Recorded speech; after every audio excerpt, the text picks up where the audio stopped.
আজ আকাশটা কীরকম অদ্ভুত রঙিন হয়ে আছে। গ্রামের মানুষের জীবন, সাধারণ গ্রামের মানুষের জীবনযাপন। আমি কিভাবে মাটির চুলায় রান্নাবান্না করি তারই কিছু অংশ আপনাদের সঙ্গে ভিডিওর মাধ্যমে তুলে ধরার চেষ্টা করেছি। গ্রামের হাঁস মুরগিগুলা খুব সুন্দরভাবে বাহিরে খাবার খেয়ে বেড়ায়। বাঙালির ঐতিহ্যবাহী খাবার পান্তা ভাত আর কাঁচামরিচ ধীরে ধীরে উঠেই যাচ্ছে। আসলে আমরা যদি উঠিয়ে না দিই তাহলে কিন্তু থেকে যাবে, মাঝে মাঝে ভালোই লাগে। গ্রাম মানেই শান্তি, গ্রাম মানে মাটির চুলা, সুস্বাদু রান্না, সুস্বাদু খাবার।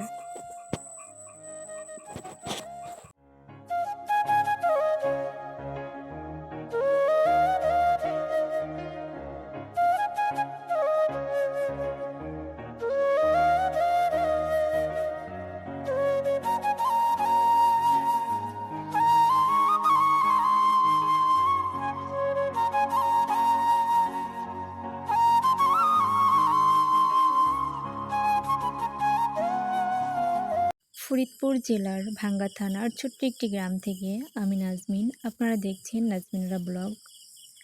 নাজমিনারা ব্লগের পক্ষ থেকে আপনাদের সবাইকে জানাই স্বাগতম। আমার এই ছোট্ট চ্যানেলের প্রতিটি দর্শক ভাইয়া আপুদেরকে জানাই অন্তরের অন্তরস্থল থেকে ভালোবাসা, শুভেচ্ছা ও স্বাগতম। আশা করছি আপনারা সবাই ভালো আছেন, আল্লাহর অশেষ রহমতে। আমিও আপনাদের সকলের দোয়ায় ভালো আছি। আকাশে প্রচুর পরিমাণে মেঘ করেছে।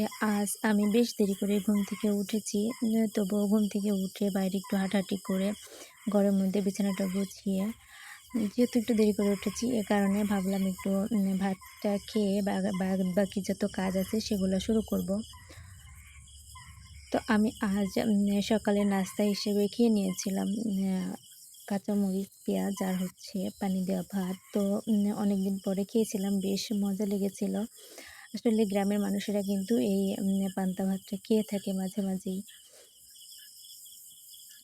এরপরে আমি উঠানটা ঝাড়ু দিয়ে নিয়েছি। আকাশে প্রচুর পরিমাণে মেঘ করেছে, ঝড় বাতাস হচ্ছে, মনে হয় বৃষ্টি আসবে এমন একটা অবস্থা।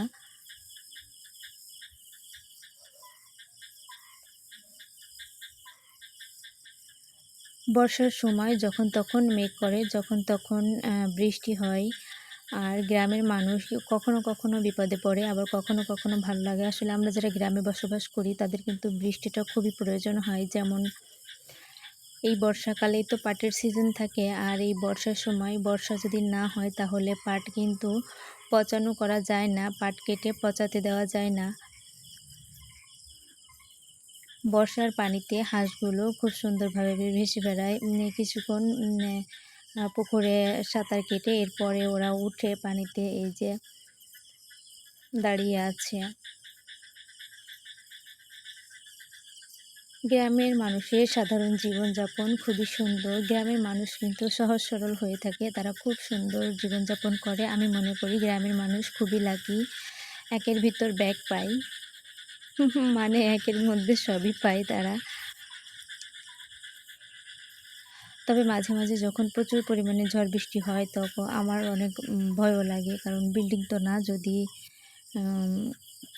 এতটা ভয় লাগে মাঝে মাঝে, ঝড় বৃষ্টি হলে, বিদ্যুৎ চমকাইলে ভীষণ ভয়ই লাগে। জানি না, মনে হয় বিল্ডিংয়ে খুবই বেশি একটা ঝড় বাতাস লাগে না। যারা বিল্ডিংয়ে থাকে তারা হয়তো বা জানে। আবার অনেক সময় মনে হয় যে না, ঘর যেহেতু ছোট সে কারণে কিন্তু কম মানে ঝড়ঝাপটা লাগে ঘরের গায়ে।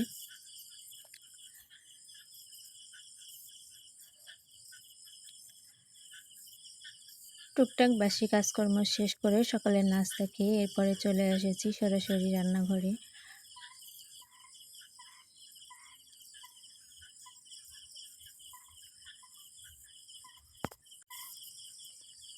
রান্নাঘরটা মহিলাদের একান্তই ব্যক্তিগত একটা জায়গা, যেখানে দিনের 3/1 সময় কেটে যায় রান্নাঘরে।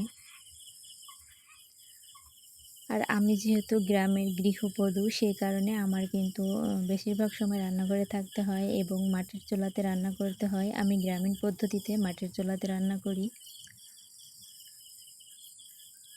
আপনাদের এই গ্রামীণ পরিবেশটা কেমন লাগে কমেন্ট বক্সে জানাতে ভুলবেন না প্লিজ। আমার এই ভিডিওটি যদি আপনাদের কাছে ভালো লেগে থাকে তাহলে প্লিজ একটি লাইক দিয়ে আপনাদের সুন্দর একটি মতামত কমেন্ট বক্সে রেখে যাবেন এবং আমার ভিডিওটি ভালো লাগলে চ্যানেলটি সাবস্ক্রাইব করে আমার পাশে থেকে যেতে পারেন। এতে করে আমি যখন ভিডিও দেব আপনি আপনার চ্যানেলে চলে যাবে, এরপরে আপনি আপনার সময় সুযোগ বুঝে ভিডিওটি দেখে নিতে পারবেন। আপনি চাইলে ভিডিওর অল অপশনটি অন করে রেখে দিতে পারবেন, এতে করে আরও বেশি সুবিধা হবে। এতে করে আমার কোনো ভিডিও নোটিফিকেশন মিস হবে না।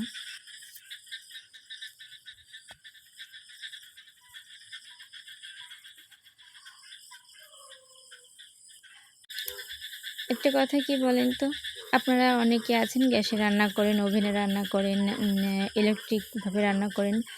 তো আমার মনে হয় মাটির চুলার রান্নার যে টেস্ট, স্বাদ, এটা কিন্তু গ্যাসের চুলাতে কখনোই আসে না। আমি মাঝে মাঝে গ্যাসের চুলাতে রান্না করে দেখেছি। তো আমার কাছে কেন জানি একদমই ভালো লাগে না। কেমন গ্যাস্ট্রিকের একটা গ্যাসের বোতলের যে একটা গন্ধ, ওইটা কেন জানি লাগে। আর আমি খাবার তো খাইতেই পারি না, আমার খুব কষ্ট হয়। তো বিশেষ কোনো কারণ ছাড়া, বিপদ ছাড়া আমি গ্যাসের চুলা একদমই ব্যবহার করি না। আমার কাছে মাটির চুলাই বেশ ভালো লাগে। মাটির চুলার রান্না যারা সবসময় খায় তারা কিন্তু গ্যাসের চুলার রান্না খাইতে পারে না, এটা স্বাভাবিক আমার মনে হয়।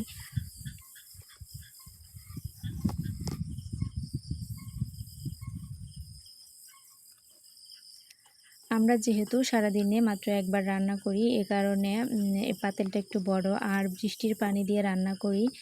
এতে করে কি হয়, বা চাউলটা একদিকে পোড়ান, আর চাউল তো সারা বছরের একবারেই সিদ্ধ করে রেখে দিই। এরপরে চাউলটা ধীরে ধীরে পোড়ান হতে থাকে, যত মাস যায় তত পোড়ান হয়। আর যখন বৃষ্টির পানিতে রান্না করি তো দুইটা মিলে, একদিকে বৃষ্টির পানি, অন্যদিকে পুরাতন চাউল, তো 3 বেলার রান্না সব মিলিয়ে দেখা যাচ্ছে পাতিলটা একটু বড় রাখতে হয়।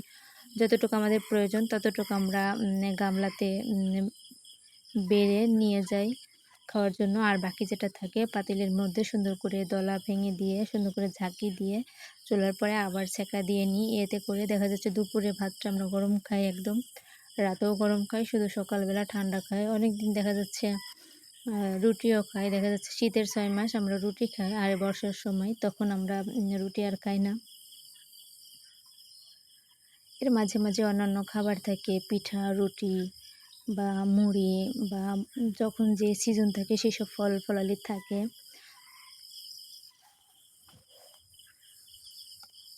বড় পাতিলে রান্না করতে করতে একটা অভ্যাস হয়ে গেছে, ছোট পাতিলে বা ছোট কড়াইতে রান্না করতে ভালো লাগে না। যদিও আমরা 3 জন মানুষ খাই, তারপরেও কিন্তু আমার কাছে কেন জানি বিরক্ত লাগে ছোট জিনিসে কাজ করতে, ছোট জিনিসে রান্না করতে। আপনি যখন বড় একটা গামলা দিয়ে রান্না করবেন তখন কিন্তু পানিটা বাহিরে পড়ে না। আমি কি করি, বড় একটা বলের মধ্যে সমস্ত সবজিগুলা কেটে 2বার পরিষ্কার, 2বার 3বার পরিষ্কার করে নিই। এরপরে যেটা যেখানে একটা বাটিতে তুলে নিই, তারপরে সবগুলো সুন্দর করে ধুয়ে কেটে নিই।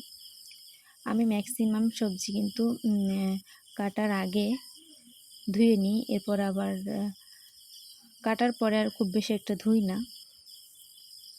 যেটা কাটার পরে ধোয়ার প্রয়োজন হয় সেটা ধুই, আর যদি প্রয়োজন না হয়, যেমন মরিচ, পেঁয়াজ, রসুন সব একসাথে চুইলা পানিতে দিয়ে দিই। এরপরে সুন্দর করে কেটে কেটে পরিষ্কার করে রেখে দিই। এখন এই যে পাতা দিয়ে পাটকড়ি দিয়ে চুলাতে জাল ধরিয়ে দিয়েছি। এখন আমি অন্যান্য সবজিগুলা কেটে নিব।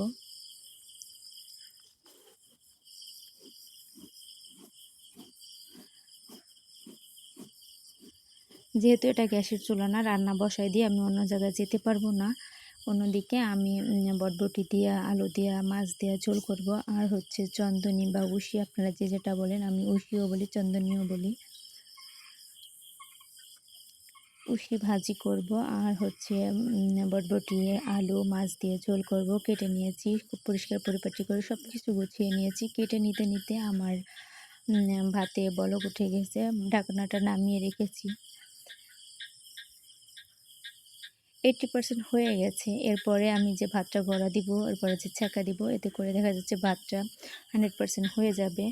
একটু যেহেতু মাটির চুলা, একটু কম ফুটিয়ে নামাতে হয়, না হলে ভাত বেশি নরম হয়ে গেলে সেটা কিন্তু হাতে লেগে যায়, আর হাতে লাগা ভাত আমার খুব ভালো লাগে না। ভাত যদি খুব বেশি নরম হয় সেটা আমার আর সারাদিন আমার ভাত খাওয়া হবে না। যদিও ভাতটা নরম খাওয়া উচিত না, শরীরের পক্ষে খুবই ক্ষতিকর, স্বাস্থ্যের পক্ষে খুবই ক্ষতিকর।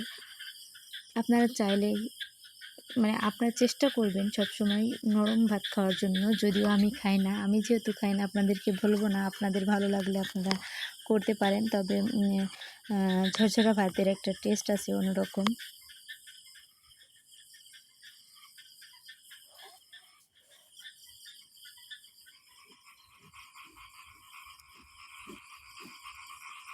এভাবে যে মাছ ঝরাতে রেখে দেবো, ভাতের পাতিলটা এভাবে মিনিমাম আধা ঘন্টার উপরে থাকবে, আমার তরকারি হবে, তারপরে আমি উঠাবো। অন্যদিকে ভাতটা যে আমি 80% সিদ্ধ করেছিলাম, তরকারি হতে হতে আমার ভাতটা একদম 100% হয়ে যাবে। তারপরে আবার চুলার উপরে কিছুক্ষণ থাকবে। চাউলটা বিশেষ করে যখন নতুন থাকে তখন দেখা যাচ্ছে আধা ঘন্টায় রান্না হয়ে যায়। আবার যখন চাউলটা পুরান হয়ে যায়, ধীরে ধীরে পুরান হয়ে যায়, তখন ভাত হতে মিনিমাম 1 ঘন্টারও বেশি সময় লেগে যায়।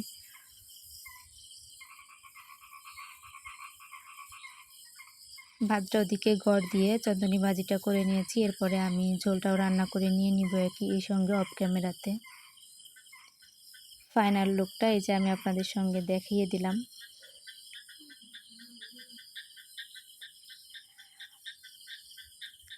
ভাত, ঝোল তরকারি, ভাজি তরকারি সব উঠিয়ে নিয়েছি। এগুলো আমরা দুপুরে খাবো। আর যেটা কড়াইতে এবং পাতিল আছে ওগুলোতে আর হাত দিব না, কারণ হাত দিলে নষ্ট হয়ে যাবে। যতটুকু প্রয়োজন ততটুকু পাতিলের থেকে তুলে নিয়েছি। এখন এভাবে পাতিলের ঢাকনা শব্দ রেখে দিব। এই ভাতটা রাত 10টা পর্যন্ত খুব ভালোভাবে গরম থাকবে। 10টা-12টা পর্যন্ত কোনো সমস্যা হবে না। সব কিছু ঘরে নিয়ে দুপুরের খাবার আমারটা আমি রেডি করে নিয়েছি।